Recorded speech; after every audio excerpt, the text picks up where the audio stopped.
Bukit Terlarang episode 2, karya Kang Ramli, autor. Sebelum saya mulai bercerita, matikan lampu di kamarmu, kecilkan suara di sekitarmu. Kalau kamu masih bisa bertahan dalam gelap, cerita ini memang sedang menunggumu. Andi menyalakan senter. Langkah kaki itu berhenti tepat di depannya. Dia mundur dengan jantung berdegup kencang. Tiba-tiba suara perempuan muda memanggil namanya dari arah belakang. "Andi, tolong aku." Suara itu mirip Sari tapi lebih serak, seolah tenggorokannya terluka. Andi berbalik cepat, tapi hanya kabut dan pohon-pohon gelap yang ada di sekitar. Rekordernya kembali menyala. Kali ini terdengar suara jeritan panjang disusul tawa anak kecil yang bergema. Dia memutuskan untuk turun, tapi jalur setapak yang tadi dia lewatin telah hilang. Semua arah terlihat sama. Panik mulai merayap. Ponselnya tak punya sinyal.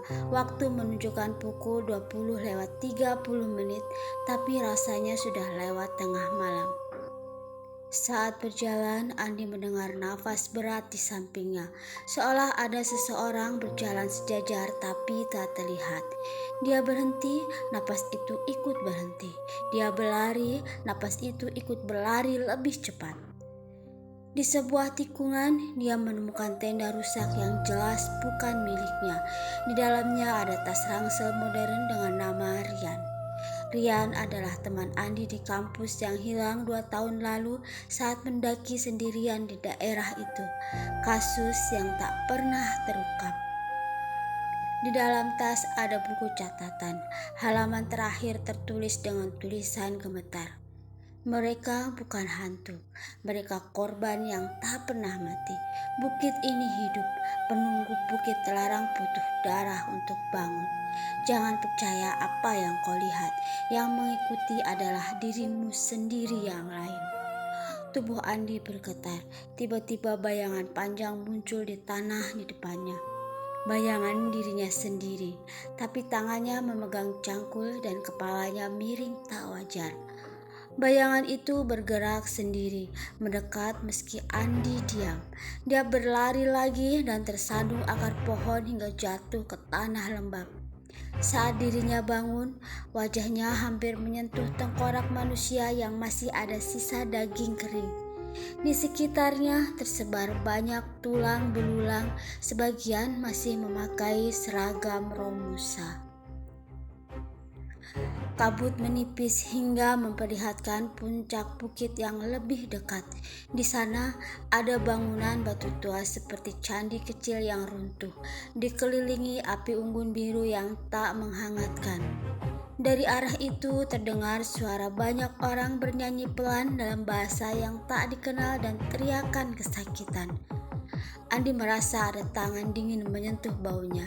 Saat menoleh, dia melihat sosok Sari, tapi matanya terlihat hitam pekat, mulutnya tersenyum lebar tak wajar. "Kak Andi, aku sudah menunggu dari tadi. Mereka bilang kau yang terpilih untuk membuka pintu." Andi berteriak dan berlari menuruni bukit. Kali ini jalurnya telah muncul. Dia sampai di desa saat subuh. Tubuhnya penuh luka gores, bajunya robek. Penduduk melihatnya dengan wajah ketakutan.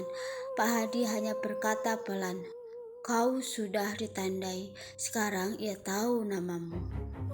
Sejak malam itu, di kamarnya, Andi kerap mendengar suara langkah kaki di atap rumah dan cermin di kamarnya menunjukkan bayangannya sedang tersenyum sendiri meski wajah aslinya sedang ketakutan. Keesokan harinya, Sari menghilang. Penduduk desa berbisik bahwa dia dipanggil kembali. Andi, yang kini tak bisa tidur karena mimpi buruk tentang terowongan, memutuskan untuk mengungkap semuanya. Dia memaksa Pak Hadi untuk bercerita lengkap. Pak Hadi akhirnya bicara dengan suara bergetar. Bukit ini dulunya adalah kuburan massal Romusa yang dibunuh Belanda dan Jepang. karena mereka menemukan sesuatu di dalam bukit, sebuah pintu kuno, mungkin makam raja pra-Islam atau sesuatu yang lebih tua. Mereka yang mati tak pernah tenang. Roh mereka bercampur menjadi satu makhluk besar yang hidup di bukit. Ia bisa meniru suara, wajah, bahkan ingatan orang. Yang naik ke puncak dan melihat pintu itu akan ditukar jiwanya. Yang pulang adalah cangkong kosong yang mengabdi padanya. Andi tak percaya sepenuhnya tentang cerita dari Pak Hadi, tapi bukti semakin kuat.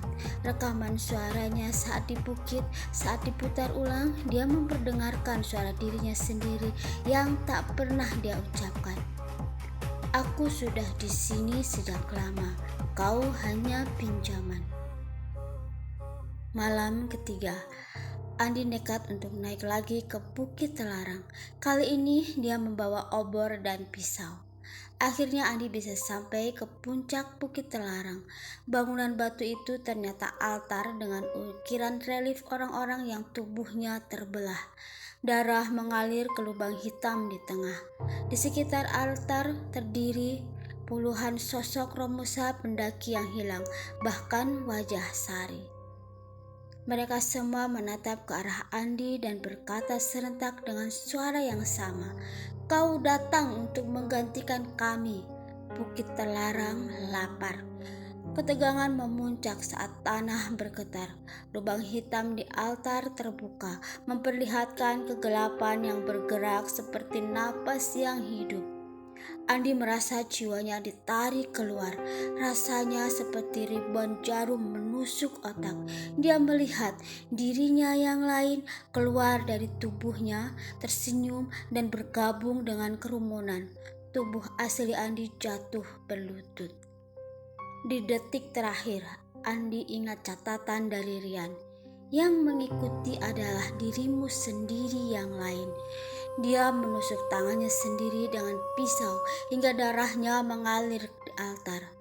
"Aku tidak mau jadi bagian dari kalian," teriaknya. Altar bergetar hebat, sosok-sosok menjerit kesakitan, kabut berubah menjadi hitam pekat. Pagi harinya, penduduk desa menemukan Andi pingsan di kaki bukit.